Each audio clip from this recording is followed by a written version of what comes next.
బంగారం వెండి ధరలు భారీగా పెరిగాయి. 24 క్యారెట్ల బంగారం 10 గ్రాములు 3,980 రూపాయలు పెరిగింది. ప్రస్తుతం 24 క్యారెట్ల బంగారం ధర 1,53,820 రూపాయలకు చేరింది.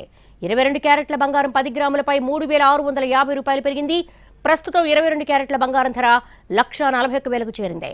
ఇక వెండి కిలోపై 10,000 రూపాయలు పెరిగింది. ప్రస్తుతం కిలో వెండి ధర 2,65,000కు చేరింది.